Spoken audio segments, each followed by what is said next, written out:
Uma pode conhecer o irmão Jair.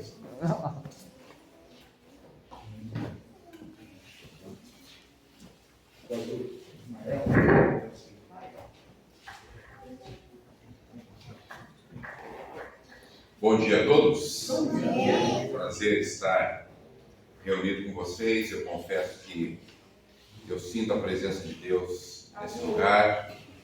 É bom nós estarmos aqui reunidos para aprender da palavra de Deus, não é? E nesta manhã eu quero trazer a nós uma breve reflexão bíblica. Pode soltar para nós na tela, por gentileza? Quero trazer uma reflexão bíblica subordinada ao seguinte tema. Deixa eu trocar. O maravilhoso Jesus. E você sabe que eu quero falar sobre Jesus hoje, porque eu andei fazendo uma avaliação e dos últimos 10 sermões que eu ouvi, não é? Eu ouvi alguns sermões sobre Davi, e ele teve o seu papel, não é? Eu ouvi alguns sermões sobre Abraão, e ele também tem o seu lugar. Ele foi chamado pai da fé, amigo de Deus. Eu ouvi 1 ou 2 sermões sobre Jonas. Ouvi um sermão sobre José, e obviamente a história de José ela nos acrescenta bastante, não é? Mas dos últimos 10 sermões que eu ouvi, e eu fiz questão de anotar os 10, ou seja, o tema, nenhum deles foi a respeito de Jesus. E isso me intrigou bastante. Por quê? Porque se nós perdermos Davi da história, nós perdemos alguém relevante, mas nós perdemos Davi. Se nós perdermos José, não é? Da história, se a história dele tivesse se perdido, não é? Nós perderíamos de fato uma história muito relevante. Da mesma forma, com Paulo, com Jonas, entre outros. Agora, se nós perdermos Jesus de vista, e se Jesus for subtraído da história, nós não perdemos alguém, nós perdemos tudo. Sim ou não? Então, eu quero propor a vocês hoje uma mensagem a respeito do maravilhoso Jesus. Nós estamos gravando, depois ela vai para a internet, tá, pessoal? Vai para o YouTube, você vai poder acessar posteriormente. Para tanto, abra a Bíblia em Apocalipse 19, passa para nós. Apocalipse 19, não é? Dos versos 11 até o verso 16.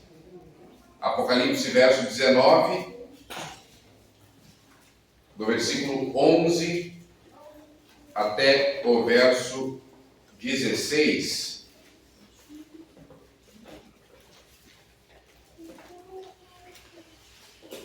E eu quero começar, antes da leitura do texto, fazendo uma pergunta, na verdade, duas perguntas. Jesus de fato existiu? E se Jesus existiu, ele foi aquilo que disseram que ele foi? São duas perguntas que quero te propor nesta manhã e nós pretendemos respondê-la. Porque há muita gente tentando tirar Jesus da história. E eu me refiro ao Jesus enquanto homem e também me refiro ao Jesus Messias, o Cristo, aquele que ressuscitou. Então há um esforço das hostes do mal tentando subtrair a figura humana de Jesus, tentando dizer que ele de fato não existiu, e existem pessoas também querendo defender a tese de que ainda que a figura histórica tenha existido, ele não foi o Cristo, o Messias que nós entendemos ser pela palavra de Deus. Então, Apocalipse 19, versos 11 ao 16, você encontrou? Se você não encontrou, está na tela. Diz assim: Vi o céu aberto, e eis um cavalo branco. O seu cavaleiro se chama Fiel e Verdadeiro, e julga e peleja com justiça. Os seus olhos são chama de fogo. Na sua cabeça há muitos diademas, e tem um nome escrito que ninguém conhece, senão ele mesmo. Está vestido com um manto tinto de sangue, e o seu nome se chama Verbo de Deus.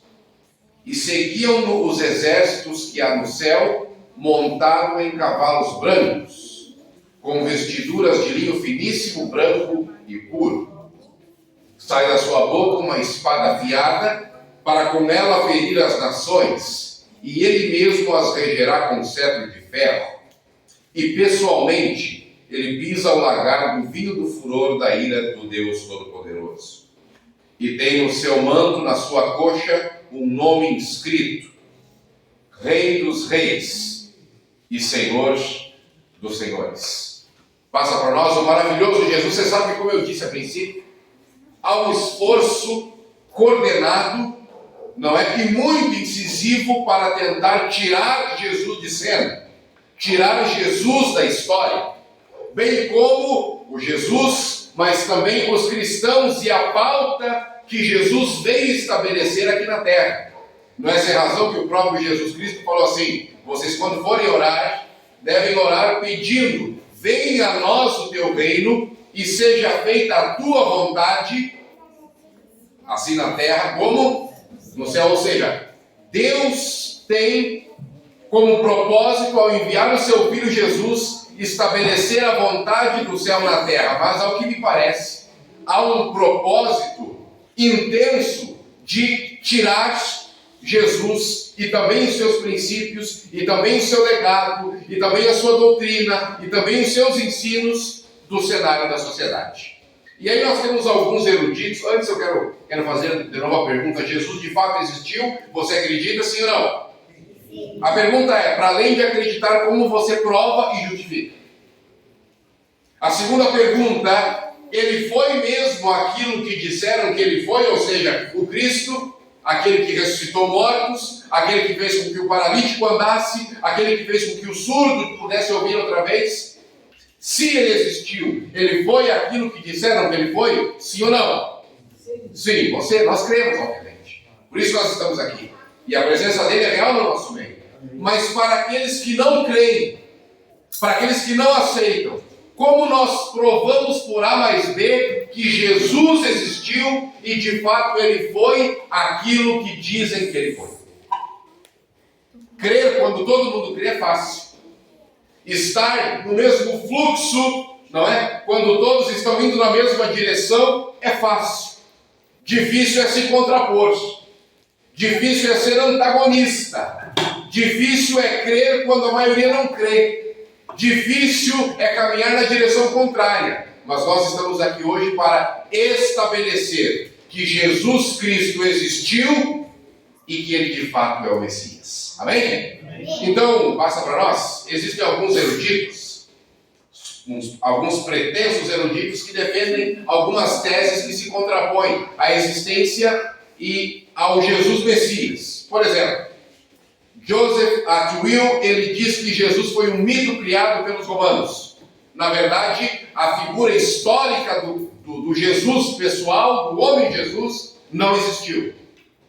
Então isso defende o Joseph Atwill, que a foto dele está ali. Para Hermann Heimarus, que também está exposto aqui, ó, Hermann Heimarus lá no cantinho, Deus até criou todas as coisas. Tudo aquilo que nós conhecemos como universo, como planeta, não é? Então, na visão dele, Deus, ele criou todas as coisas, mas após haver criado todas as coisas, na opinião de Heimarus, Deus entregou os seres humanos à sua própria sorte, o que justificaria todo o sofrimento e todas as mazelas as quais os seres humanos participam hoje. Então, Deus haveria criado todas as coisas, mas depois de criar todas as coisas, teria entregado os seres humanos à própria sorte, e aí ele justifica através das mazelas que sofremos, não é?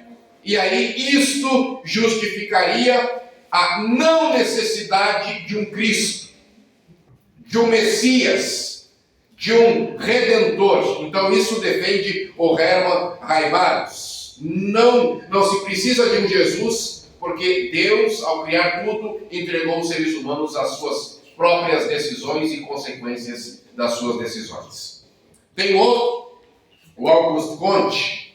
O Auguste Comte, ele um dia, ele disse uma frase. O Auguste Comte, ele foi o pai do positivismo. E um dia, lá no seu escritório, no seu gabinete, no seu local de trabalho, ele disse a um auxiliar que era cristão, ele disse a seguinte coisa: eu vou criar uma religião maior, mais expressiva, com mais expressão do que esse cristianismo desse Jesus. O nome da minha religião, o nome da minha ideologia, não é por assim dizer, vai se chamar positivismo. Na hora em que o assistente, o auxiliar que era cristão, confesso, ouviu isso, ele disse a Augusto Conte, ele disse assim: olha, Augusto Conte, você até um dia poderá criar uma religião, uma ideologia, não é, um conceito, uma filosofia, um ideário maior, mais expressivo, mais voltuoso do que o cristianismo. Mas que para isso aconteça, você precisará antes de 3 coisas. Primeiro, você precisará nascer de uma virgem, e nisto você já perdeu. Número 2, você precisará dar vista aos cegos, fazer com que surdos ouçam, fazer com que paralíticos andem, e você precisará fazer com que um morto já em decomposição há 4 dias torne a viver. E nisto você também já perdeu. E a terceira coisa que você precisará para criar uma religião maior, mais expressiva, mais vultuosa do que o cristianismo, você precisará entregar a sua vida em um madeiro, estar sepultado e ressurgir ao 3º dia. E nisto você também já perdeu. O relato diz que nesta mesma hora o Augusto Conte se ajoelha diante do auxiliar e diz: eu quero o teu Jesus, eu quero o teu Jesus, eu quero o teu Jesus. Amém. Então você perceba que teve um outro, o Voltaire, que foi alguém que viveu no século XVIII. Não é que ele disse assim, lá no século XVIII ele diz que em 100 anos o Jesus e o cristianismo seriam varridos da existência e passariam à história. Pois bem, em 50 anos, Voltaire morreu, foi varrido da existência, passou à história, mas o cristianismo e Jesus Cristo continuam vivos para todo sempre. Ninguém entendeu. Jesus Cristo continua vivo e reina para todo sempre. Amém. Voltaire passou a história. Jesus ressuscitou e continua fazendo história. Amém? Amém. Você perceba que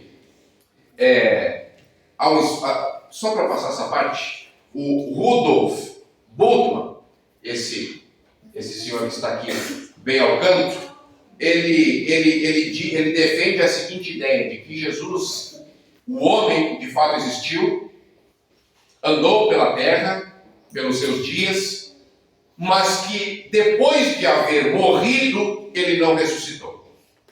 Isso seria, segundo a tese dele, uma invenção dos seguidores de Jesus, para que pudessem continuar defendendo que ele de fato era o Messias e era o Cristo. Então, para Rudolf Bultmann, Jesus não ressuscitou. Isso é falácia, isso é mentira, isso é história da carochinha, é uma invencionice que os discípulos, que os apóstolos, que os seguidores de Jesus disseram para tentar iludir o povo e a humanidade. Então você percebeu que há um esforço e há muitas narrativas tentando desconstruir a figura de Jesus Cristo. Percebeu isso, sim ou não? Pois bem. Como seria, você já parou para pensar como seria o mundo hoje sem a figura de Jesus Cristo? Você sabe que há um livro norte-americano, e outro dia o Dr. Rodrigo Silva, que você bem deve conhecer, ele estava dando um relato a respeito desse livro. Ele disse que estava debruçado na leitura. E qual é a proposta fundamental do livro? O título do livro é Como as coisas seriam se não fosse como foram. Como as coisas seriam se não fosse como foram. Exemplo, como este bairro seria aqui sem esta igreja? Quem seria você se não estivesse hoje assentado nas fileiras do reino de Deus? Onde você estaria? Como as coisas seriam hoje se não fosse como foram. Por exemplo, como nós seríamos se ao invés de o Brasil ter sido invadido, não é? Concebido, tomado pelos portugueses, não é?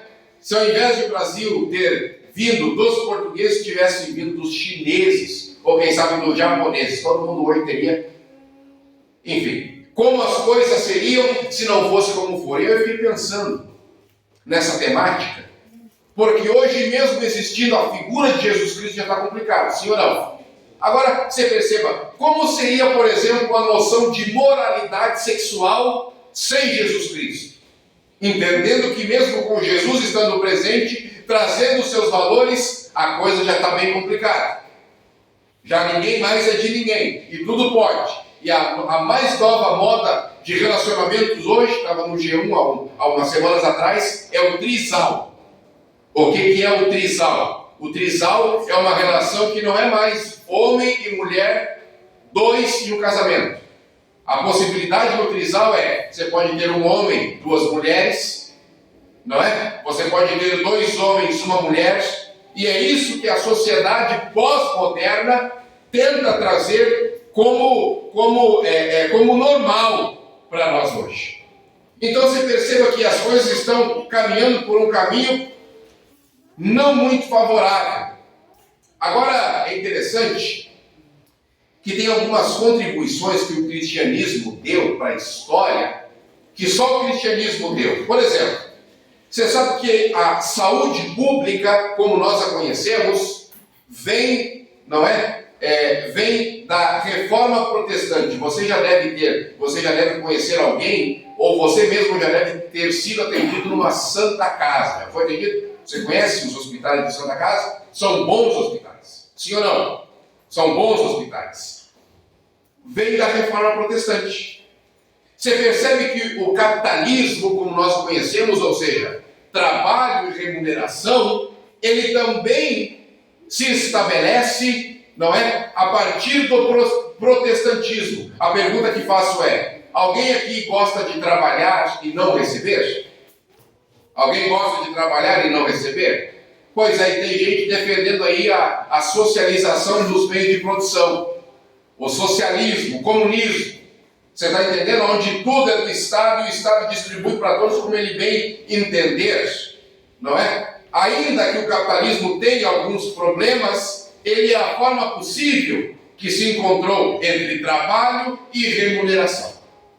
Então você perceba que muita coisa vem do cristianismo para a sociedade, a saúde pública, não é? Você sabe que muitos políticos e muitos partidos políticos, eles se arvoram como sendo aqueles que estabeleceram ou tentam estabelecer educação de qualidade, educação pública de qualidade. Mas é um grande erro pensar que foi através do mundo político que a educação pública de qualidade se estabeleceu. Foi através da reforma protestante que as primeiras escolas públicas, onde não se precisava pagar para receber instrução, foram implantadas. Então se perceba que Jesus e o cristianismo trazem muita contribuição para a sociedade. As maiores universidades do mundo hoje são cristãs. Como seria, por exemplo, você sabe que os Estados Unidos da América foi colonizado por pessoas que estavam fugindo da perseguição religiosa. Como seria, não é, os Estados Unidos da América se não fosse o cristianismo? Aí eu quero só repetir que é um esforço orquestrado para tirar Jesus da sociedade e os seus ensinos também. Há muitos eruditos tentando desqualificar o legado que Jesus Cristo traz. E a pergunta que eu fiz, eu quero começar a responder agora. Jesus de fato existiu? Sim ou não? Sim ou não? Como você prova? Como nós provamos que de fato Jesus viveu, andou entre nós? A pergunta é: existiu mesmo um Jesus de Nazaré? Aí o que muitos dizem é que a existência material, física de Jesus, ela não pode ser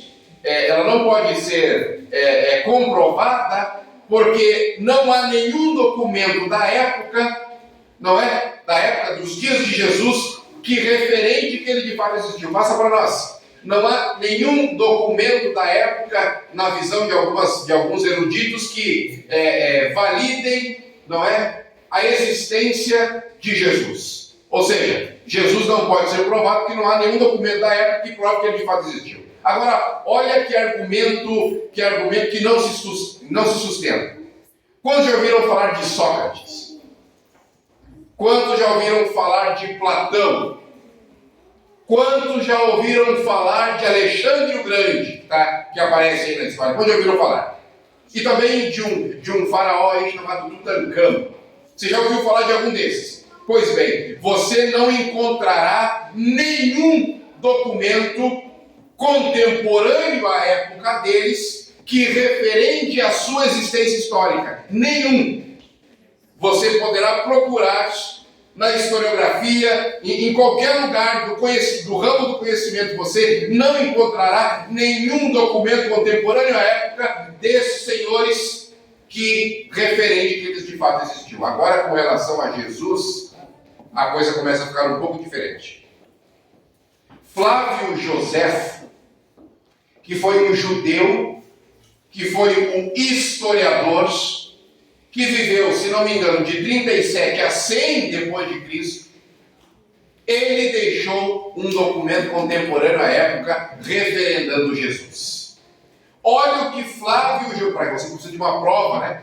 Para dizer que Jesus existiu. Nós cremos, então isso nos basta. Mas para aqueles que não creem, aqui está a prova. Veja, Flávio Josefo, um historiador judeu, não é? Que viveu logo após a passagem de Jesus na terra, ele escreveu a seguinte coisa. Você perceba que ele era judeu, não cristão. E ele era um historiador, então ele foi fidedigno ao relato. Veja, nesse mesmo tempo apareceu Jesus, que era um homem sábio. Se todavia devemos considerá-lo simplesmente como um homem, suas obras eram admiráveis. Ele ensinava aos que tinham prazer em serem instruídos na verdade, e foi seguido não somente por muitos judeus, mas por muitos gentios. Ele era o Cristo. Os mais ilustres de nossa nação, qual nação? Nação judaica, acusaram-no perante Pilatos e ele fê-lo crucificar. Os que haviam amado durante a vida não abandonaram depois da morte. Ele lhes apareceu ressuscitado e vivo no terceiro dia, como os santos profetas o tinham predito, e que ele faria muitos outros milagres. É dele que os cristãos que vemos ainda hoje tiram o seu nome. Está aqui o documento. Flávio Josefo, historiador judeu, referenda Jesus em um documento histórico. Agora, para aquele que é ateu e ainda assim não acredita, eu quero perguntar, quem foi que dividiu a história em antes dele e depois dele? Foi Sócrates? Antes de Sócrates e depois de Sócrates? Não. Antes de Platão e após Platão? Não. Antes de Lula e depois de Lula? Não. Antes de Bolsonaro e depois de Bolsonaro? Não. A história foi dividida em antes de Cristo e depois de Cristo. E aqui eu quero abrir um parênteses. É exatamente isso que acontece na vida de todos aqueles que abrem a sua história de vida e o seu coração para que ele entre. A minha vida é o Ismael antes de Cristo e depois de Cristo. É o João depois de Cristo é o João antes de Cristo e o João depois de Cristo. Ou seja, a vida das pessoas que aceitam Jesus, ela nunca mais é a mesma. Amém. Só ele entendeu. A vida de Jesus, a vida de alguém que aceitou Jesus, é uma vida antes e depois dele. Graças a Deus. Mas, se sabemos que, de fato, ele existiu como figura humana, ele foi o Cristo, sim ou não? Como nós provamos que ele foi o Cristo? Porque a história referenda E o próprio calendário que qualquer ateu usa é dividido em antes e depois de Cristo. Mas como nós provamos que ele foi o Messias, aquele que fez todos os milagres que se propõe, que se diz que fez, como que você prova isso? Pois bem, vamos lá, passa para nós, para encerrarmos. Jesus de fato foi aquilo que os evangelhos descrevem? Pois bem, você lembra como os discípulos, os apóstolos, morreram? Você lembra? Eu não sei se você está lembrado, mas se não está, eu vou refrescar. Está na Bíblia. Beleza. Como os apóstolos morreram? A partir de Jesus ele foi crucificado. Você sabe que Tiago foi decapitado. Paulo foi decapitado. Pedro crucificado de cabeça para baixo. André crucificado da forma como aparece no desenho aqui ao canto. O Matias foi queimado vivo. Sabe? O Bartolomeu também foi decapitado. O Filipe foi crucificado. O Lucas foi enforcado. É assim, foi isso que os apóstolos tiveram. Agora eu quero te fazer uma pergunta. Qual é o propósito de uma propaganda? O propósito de uma propaganda é você ter um ganho imediato a partir da venda que você faz do produto que você propagandeou. Ou seja, se eu quero vender a você esse copo d'água, eu te faço uma bela propaganda e aí você compra e usufrui. E eu tenho o meu benefício imediato. Pois bem, qual foi o benefício imediato que os discípulos de Jesus tiveram ao propagandear e espalhar o Evangelho? Eles ganharam um carro novo, sim ou não? Eles ganharam uma casa nova, sim ou não? Eles foram até o banco, ao tirarem o extrato bancário, lá tinha lá uns 5 mil, 10 mil a mais na conta deles, sim ou não? Só quero abrir aqui um parênteses, tem muita gente entrando por essas portas, querendo mudar de carro. Esse é o meu propósito. Tem muita gente vindo para o Evangelho por causa das coisas que Deus pode oferecer. E eu não estou negando aqui as bênçãos de Deus. Ora, será que Deus não quer que nós melhoremos de vida, andemos num carro melhor, tenhamos mais condições de ajudar ao próximo? Eu não disse isso. Mas o nosso principal propósito, ao entrarmos pelos átrios de Deus, para dentro da casa de Deus, para adorá-lo na beleza da sua santidade, não é trocar de carro, não é mudar de casa, e nada que se refira a bem material. Quando nós entramos por essa casa, nós estamos em busca de Deus. E a palavra dele diz: buscai em primeiro lugar o reino de Deus e a sua justiça. E todas as coisas vão ser. Nós não precisamos correr atrás de bênçãos. Elas correrão atrás de nós. Amém. Então você perceba, qual foi o ganho imediato que eles tiveram? Tiveram algum, sim ou não? Sim ou não? Ganho imediato por propagandear, não, porque foram mortos dessa forma. Então, na perspectiva temporal, na perspectiva do aqui e agora, eles não tiveram benefício algum. Na perspectiva humana, não é? Então, assim morreram os discípulos. Agora a pergunta é: por que nenhum deles desdisse o seu testemunho? Por que nenhum deles voltou atrás? Se tudo fosse apenas uma mentira, um conto da carochinha. Tu entregaria a tua vida por uma mentira? Você entregaria a sua vida por uma ilusão? Você defenderia uma causa até a morte se essa causa não fosse verdadeira? Se você não tivesse de fato visto o paralítico tornar a andar? Se não tivesse visto o cego tornar a ver? Ou quem sabe que você não tivesse visto, não estivesse ali no cenário onde o surdo tornou a ouvir? Você entende? Então, nenhum dos discípulos em face da morte rejeitou a sua fé. E hoje tem muita gente rejeitando a sua fé por causa de mil reais de influência. Tem muita gente rejeitando a sua fé por causa de 1 ou 2 minutos de prazer. Tem muita gente rejeitando a sua fé por causa, por causa de uma comida, de uma bebida, de algo ou de alguém. Nós estamos muito longe da fé que Deus espera que tenhamos. Muito. Mas eu quero encerrar, passa para nós, trazendo aqui a vocês a minha percepção de Jesus. Aí nós vamos para casa. Primeiro, o mundo quer tirar Jesus de centro. E aí nós temos um monte de baboseira sendo ensinada por aí como sendo o progresso. Aí muita gente quer dizer que a própria pessoa de Jesus não existiu. Mas a história comprova. O calendário foi fatiado em antes e depois dele. E aí muitos dizem que mesmo que ele tenha existido, ele não foi o Cristo. Mas como que ele não foi o Cristo se nenhum daqueles que conviveu com ele rejeitou a sua fé e sucumbiu à morte? Ou seja, se mantiveram até o fim. Para além de tudo isso, eu quero contar a vocês o que eu penso a respeito de Jesus. E qual é a minha descrição dele? Eu quero dizer a vocês, para encerrar, que Jesus Cristo é Rei dos Reis e Senhor dos Senhores. Não é como eu quero. Não é a minha vontade. Ora, na oração modelo nós temos: faça-se a tua vontade aqui na terra como no céu. E tem muitas pessoas que se dizem cristãs, mas a única coisa que elas não fazem é a vontade de Deus.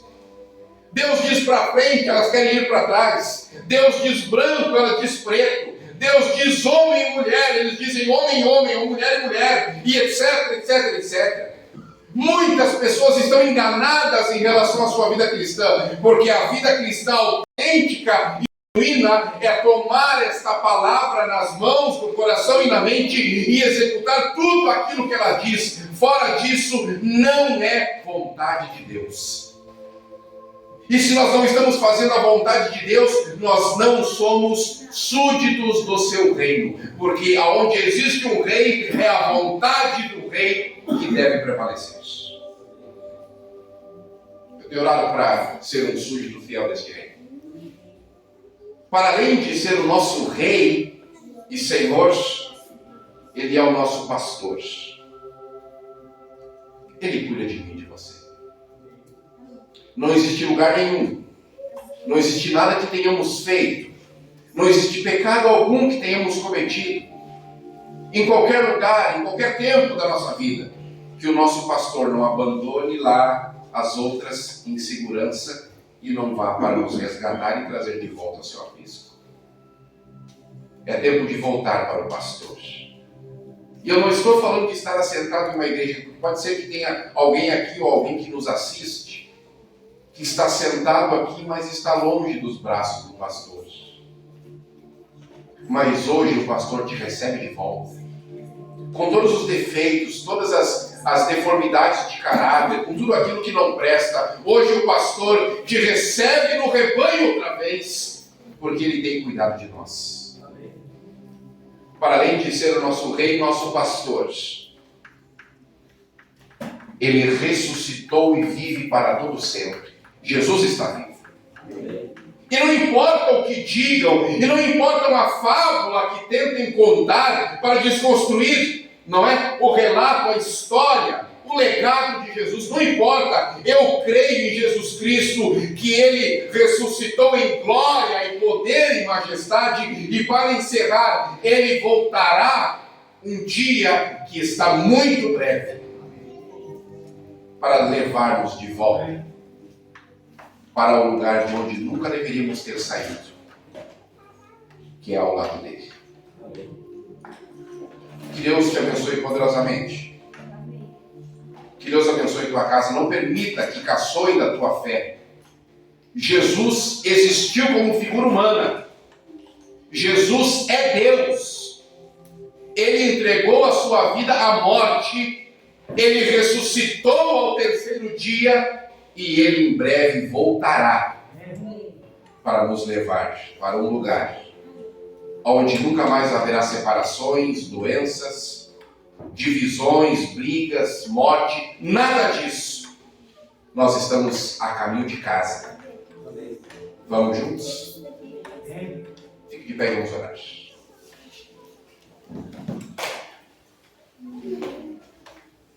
Senhor Deus, muito obrigado, porque aqui na tua casa hoje nós compreendemos que ao Senhor andar pela terra, o Senhor fez tudo aquilo que um Deus poderia fazer. Nós cremos em Ti como homem, nós cremos em Ti como Deus, nós acreditamos que o Senhor é o nosso Rei, Senhor. Nós nos entregamos nos Teus braços, porque o Senhor cuida de nós, o Senhor é o nosso pastor. Nós cremos que o Senhor ressuscitou ao terceiro dia, e nós também aguardamos ansiosamente a Tua volta. Naquele dia nós queremos abrir os nossos braços e erguer a nossa voz e dizer: bendito é aquele que vem em nome do Senhor. Para estarmos diante da Tua face, fisicamente, pelos séculos dos séculos. Fique conosco, abençoe o Teu povo, abençoe aqui cada pai, cada mãe, cada filho, cada filha. Restaura a fé do Teu povo, toca-nos com brasa viva, para que possamos de fato viver à altura daquilo que o Senhor espera de nós. Amém. Nós oramos gratos, em nome de Jesus. Amém. E graças a Deus. Que Deus te abençoe.